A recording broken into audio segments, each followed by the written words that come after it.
4 बार लोकसभा के सदस्य और 5 दफा विधायक रहे भूपेंद्र सिंह हुड्डा आज कांग्रेस में एक बड़ा नाम है। वे लगातार 2 बार प्रदेश के मुख्यमंत्री रहे।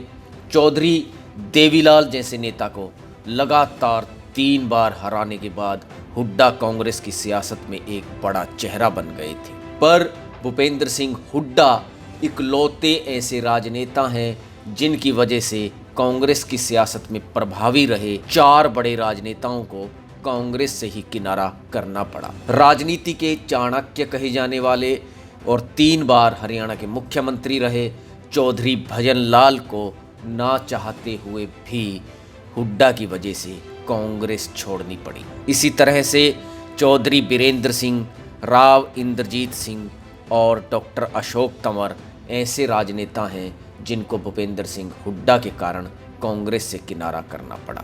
पॉलिटिकल फैक्ट सीरीज में जानते हैं भूपेंद्र सिंह हुड्डा की वजह से आखिर इन 4 राजनेताओं को कांग्रेस से किनारा क्यों करना पड़ा। साल 1979 में देवीलाल की सरकार को गिराने के बाद चौधरी भजनलाल मुख्यमंत्री बन गए और जनता पार्टी से वे कांग्रेस में शामिल हो गए। वे 3 बार हरियाणा के मुख्यमंत्री रहे, प्रदेश कांग्रेस के प्रधान भी बने, केंद्र में कृषि मंत्री भी रहे। चौधरी देवीलाल, चौधरी बंसीलाल। लेकिन भजनलाल के सियासी करियर में एक ऐसा वक्त भी आया जब वे खुद को कांग्रेस में असहज महसूस करने लगे और आखिरकार उन्हें कांग्रेस से किनारा करना पड़ा। यह साल 2005 का विधानसभा चुनाव था। 2005 के विधानसभा चुनाव में कांग्रेस ने ऐतिहासिक प्रदर्शन करते हुए 67 सीटों पर जीत दर्ज की थी।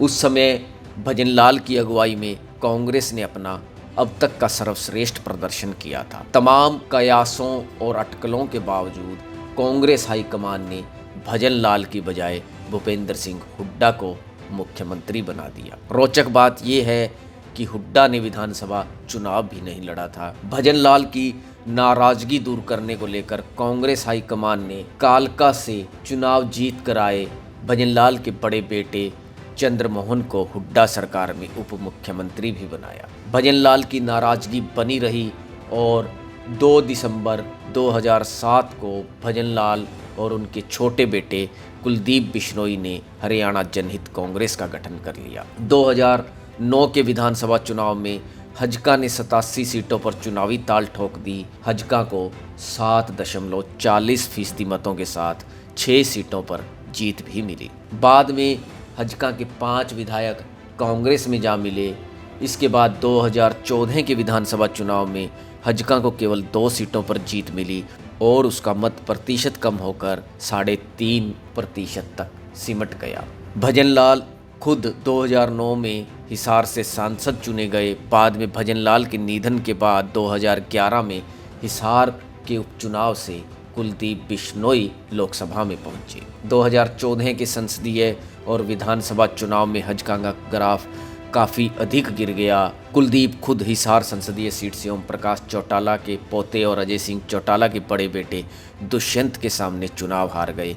इसके कुछ समय बाद कुलदीप ने घर वापसी को मुनासिब समझा और कांग्रेस में आ गए। भजनलाल की तरह ही चौधरी बीरेंद्र सिंह को भी भूपेंद्र सिंह हुड्डा की वजह से कांग्रेस छोड़नी पड़ी। कई बार मंत्री रहे और हरियाणा प्रदेश कांग्रेस के प्रधान रह चुके बीरेंद्र सिंह को हरियाणा की सियासत में ट्रेजेडी किंग कहा जाता है। उनके सियासी करियर में कई ऐसे मौके आए जब वे मुख्यमंत्री बनते बनते रह गए। साल 1991 में कांग्रेस ने उनकी अगुवाई में सत्ता में वापसी की। उन्हें उम्मीद थी कि पार्टी हाईकमान उन्हें मुख्यमंत्री की कुर्सी सौंप देगी। ऐसा नहीं हुआ। भजनलाल को पार्टी हाईकमान ने चीफ मिनिस्टर बनाया। इसके बाद साल 2005 में भी बीरेंद्र सिंह ने उम्मीद नहीं छोड़ी, लेकिन इस बार भी मायूसी हाथ लगी। सार्वजनिक मंचों पर बीरेंद्र सिंह खुलकर कांग्रेस पार्टी के बारे में बात करते थे, बोलते थे। 2009 में विधानसभा के चुनाव हुए, हंग असेंबली बनी, कांग्रेस को 40 सीटों पर जीत मिली। इस बार भी बीरेंद्र सिंह को आस बंधी कि पार्टी उन्हें मुख्यमंत्री बना देगी, पर हाईकमान ने फिर से भूपेंद्र सिंह हुड्डा पर ही भरोसा जताया। बीरेंद्र सिंह खुलकर हुड्डा की आलोचना करने लगे और अंततः साल 2014 के चुनावों से पहले वीरेंद्र सिंह ने कांग्रेस छोड़ दी और भाजपा में चले गए। आज वीरेंद्र सिंह भाजपा की सियासत में सक्रिय हैं। उनके बेटे बृजेंद्र सिंह हिसार से लोकसभा सदस्य हैं, तो उनकी पत्नी 2014 में भाजपा की टिकट पर उचाना कला से विधायक रह चुकी हैं। कांग्रेस में एक और बड़े चेहरे रहे राव इंद्रजीत को भी भूपेंद्र सिंह हुड्डा के कारण ही कांग्रेस से विदाई लेनी पड़ी। राव इंद्रजीत 1977 में पहली बार विधायक बने और इसके बाद उन्होंने करीब 3.5 दशक तक कांग्रेस में रहकर सियासत की। 5 बार लोकसभा के सदस्य निर्वाचित हुए, 4 बार विधायक बने, केंद्र में कई बार मंत्री बने। अहिरवाल की 1 दर्जन सीटों पर असर रखने वाले इंद्रजीत सिंह भी वीरेंद्र सिंह की तरह मुख्यमंत्री बनने का सपना पाले रहे।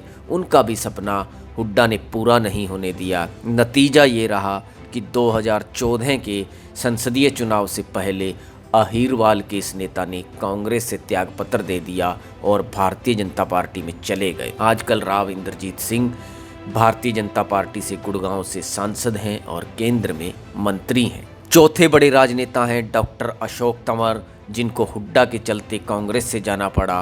हुड्डा और तंवर की लड़ाई तो सार्वजनिक मंचों पर नजर आई। आलम यह रहा कि तंवर के साथ दिल्ली में मारपीट तक हुई। हरियाणा प्रदेश कांग्रेस के प्रधान और युवा कांग्रेस के अध्यक्ष रह चुके डॉक्टर अशोक तंवर ने करीब 2 दशक तक कांग्रेस में रहकर सियासत की। इसके बाद कांग्रेस से किनारा कर लिया। वे कांग्रेस के विद्यार्थी संगठन national student union of India के साथ जुड़ गए।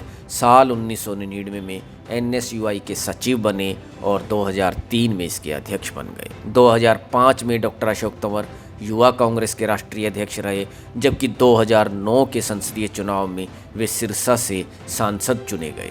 2014 में उन्हें प्रदेश कांग्रेस का प्रधान बनाया गया और जब 2019 के विधानसभा चुनाव से पहले उन्हें हटाते हुए कुमारी शैलजा को प्रदेश कांग्रेस का प्रधान बनाया गया तो तंवर बागी हो गए। कांग्रेस छोड़ दी, कांग्रेस के खिलाफ प्रचार भी किया। काफ़ी समय तक फ्रीलांस सियासत करने के बाद अभी कुछ महीने पहले तंवर ने अपना एक मोर्चा बनाया जिसका नाम है अपना भारत मोर्चा। तो आप देख सकते हैं कि हरियाणा की सियासत में एक बड़ा नाम रहे भूपेंद्र सिंह हुड्डा की वजह से हरियाणा की कांग्रेस में दशकों तक राजनीति करने वाले 4 बड़े नेताओं को हुड्डा की वजह से ही कांग्रेस छोड़नी पड़ी, कांग्रेस से किनारा करना पड़ा। पॉलिटिकल फैक्ट सीरीज में इसी तरीके के रोचक सियासी तथ्य जानने के लिए आप देखते रहिए रिपब्लिक हरियाणा। इस वीडियो को अधिक से अधिक शेयर करें, हमारे चैनल रिपब्लिक हरियाणा को सब्सक्राइब करें और बेल आइकन को ज़रूर दबाएं ताकि हमारे प्रत्येक वीडियो की नोटिफिकेशन आपको मिलती रहे। अगर आप ये वीडियो फेसबुक पर देख रहे हैं तो हमारे पेज रिपब्लिक हरियाणा को फॉलो करें।